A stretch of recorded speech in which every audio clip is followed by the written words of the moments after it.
का रे पट्ट्या, पुन्हा एकदा हरलास ना? काल रात्री स्वतःला वचन दिलं होतं की उद्या सकाळी 5 वाजता उठणार, अभ्यासाला बसणार किंवा कामाला लागणार. पण आज काय झालं? 5 वाजता गजर वाजला आणि तू काय केलंस? तो गजर बंद करून पुन्हा पांघरून ओढून झोपला. का रे? का होतं असं आपल्यासोबत? आपण ठरवतो एक आणि करतो भलतंच.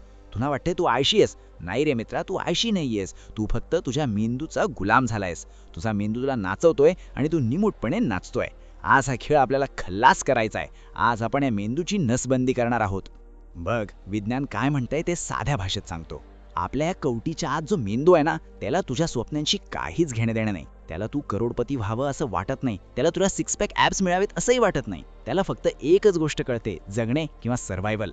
हजारो वर्षांपूर्वी जेव्हा आपण जंगलात होतो तेव्हा ऊर्जा वाचवणं गरजेचं होतं, कारण कधी वाघ येईल आणि कधी पडावं लागेल हे सांगता येत नव्हतं. आज वाघ नाहीये, पण मेंदूला वाटतं अजूनही आपण जंगलातच आहोत. म्हणून जेव्हा तू म्हणतो मी कष्ट करणार, तेव्हा मेंदू ओरडतो, नको, ऊर्जा वाचाव, सोफ्यावर बसून रील बघ, पिझ्झा खा, आरामात राहा. हा मेंदू तुला सुरक्षित ठेवण्याच्या नावाखाली तुला लुळा पाडतोय. हा तुझा सगळ्यात मोठा शत्रू आहे, हे आधी लक्षात घे. भाग 2. कष्ट हीच आपली संपत्ती. आता मला सांग, तुला काय वाटतं? जे लोक यशस्वी झाले त्यांना कष्ट करताना मज्जा येते का? अजिबात नाही. त्यांनाही थकायला होतं, त्यांनाही झोपावंसं वाटतं. पण त्यांच्यात आणि तुझ्यामध्ये एकच फरक आहे, त्यांनी कष्टाची व्याख्या बदलली आहे. सामान्य माणूस कष्टाला शिक्षा समजतो आणि यशस्वी माणूस कष्टाला किंमत समजतो. तुला जर मोठं काही मिळवायचं असेल तर तुला त्याची किंमत मोजावीच लागेल. ती किंमत पैशात नसते, ती किंमत असते तुझ्या रक्ताची, तुझ्या घामाची आणि तुझ्या झोपेची.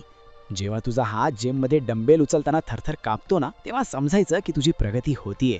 जेव्हा रात्री डोळे जळजळत असतानाही तू पुस्तक वाचतो ना, तेव्हा समजायचं की तू इतरांपेक्षा पुढे निघतोयस. कष्टाला घाबरू नको, कष्टाला मिठी मार. 3 सेकंद आणि गेम ओव्हर. तुला माहितीये का, विचार करणे जगातली सगळ्यात घातक गोष्ट आहे. जेव्हा तू एखाद्या कामाबद्दल 5 सेकंदापेक्षा जास्त विचार करतो ना, तेव्हा तुझा मेंदू त्या कामातून पळ काढण्यासाठी 1000 कारणं शोधून काढतो. म्हणून आयुष्यात एकच नियम पाळायचा, 3, 2, 1 आणि सुरुवात.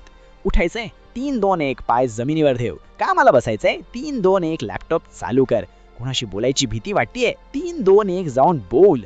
विमान जेव्हा धावपट्टीवर धावतं ना, तेव्हा ते विचार करत नाही की मी उडू का नको.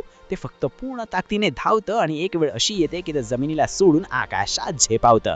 तुलाही तसंच झेपावायचं आहे. भाग 4. रोजचं युद्ध. हे बघ भावा, हे काही एका दिवसाचं काम नाही, हे रोजचं युद्ध आहे. दररोज सकाळी तू उठल्यावर तुझ्या समोर 2 रस्ते असतील. एक रस्ता तुला आरामाकडे नेईल आणि दुसरा अस्वस्थतेकडे. तुला जाणीवपूर्वक अस्वस्थतेचा रस्ता निवडायचा आहे. थंड पाण्याने आंघोळ कर, उन्हात काम कर, भूक लागली असेल तरी थोडा वेळ थांब. स्वतःच्या शरीराला आणि मेंदूला सवय लाव की माझ्या मनासारखं नाही तर माझ्या ध्येयासारखं जगणार आहे. तू वाघ आहेस, पिंजऱ्यातला प्राणी नाहीस. बाहेर निघ आणि हे जग जिंकून दाखव.